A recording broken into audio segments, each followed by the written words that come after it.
I want to tell you something about my time working as a risk modeller at Suncorp Bank. It's about a display of stupidity on the part of Suncorp Bank. It's like something out of a Dilbert cartoon. It's so ridiculous that you might be amazed that risk professionals could be this incompetent.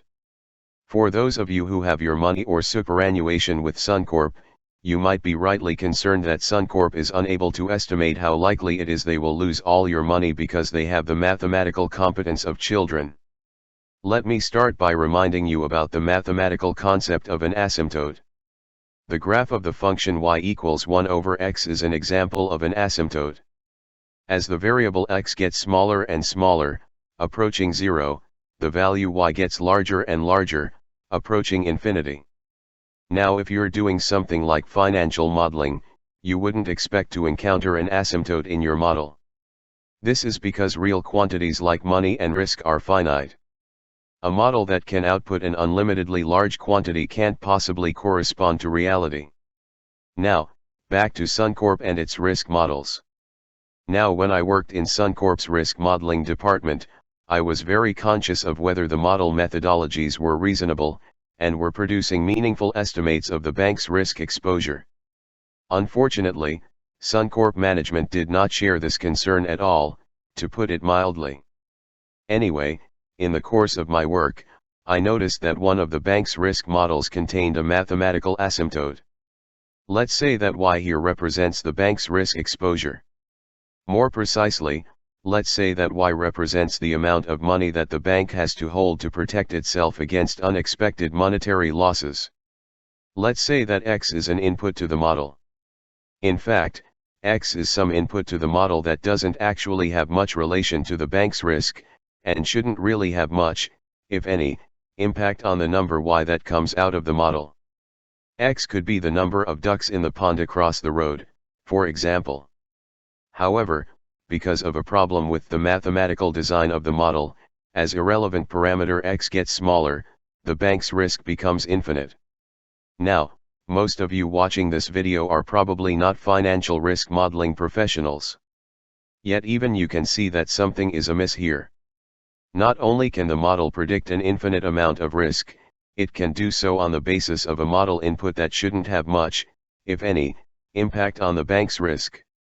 Naturally, when I discovered this problem, I immediately tried to take action to resolve it.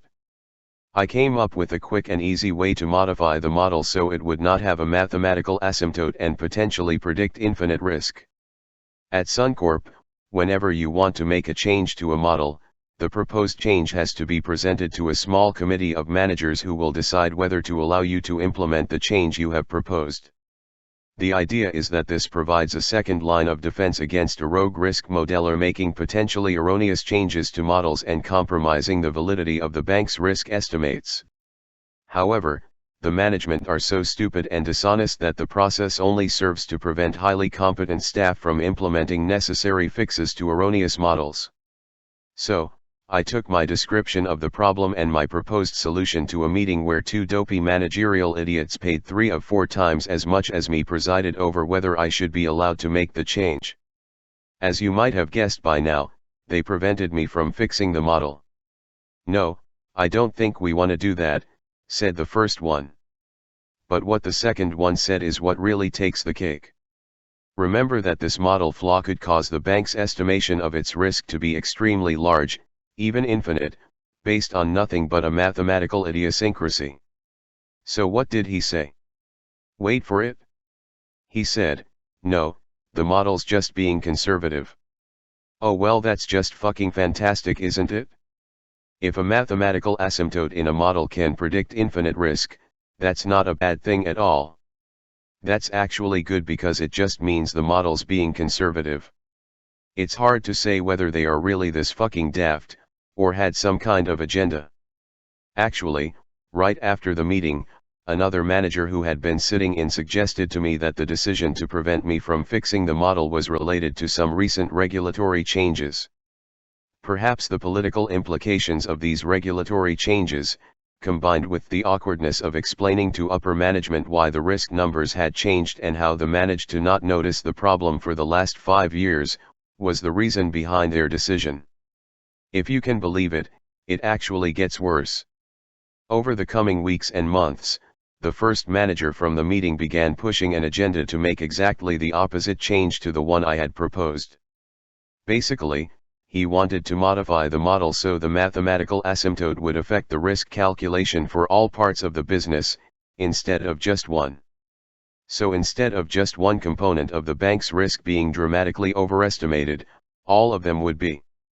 Now, something that is very common at Suncorp is to be asked to run a model with certain inputs and tell management what number you get. They then change the inputs a bit and ask you to run the model again. The idea is that they can then choose the inputs that give them the risk numbers they like the most, instead of an accurate and impartial calculation. Believe it or not, Suncorp management only care about whether a model gives them a number they find politically favorable, not whether the number is an accurate representation of the bank's actual risk exposure. So anyway, this manager started asking me to run the model with his new proposed changes, the opposite of mine, and tell me what number I got. As I replied with huge numbers, much larger than they were before, I think that cogs must have started to turn in his head. But perhaps they didn't, because on the day I quit 12 months later and went to a real, sane bank, he was still trying to get me to implement his change that made the problem I had tried to fix far worse. If you are a competent person with standards and integrity, working at Suncorp is, frankly, harmful to your mental health. The bottom line is that Suncorp management don't give two fucking shits about whether their risk models make any sense. All they care about is political maneuvering and covering their own arses. You guys, the listeners, don't happen have any of your money invested with Suncorp, do you?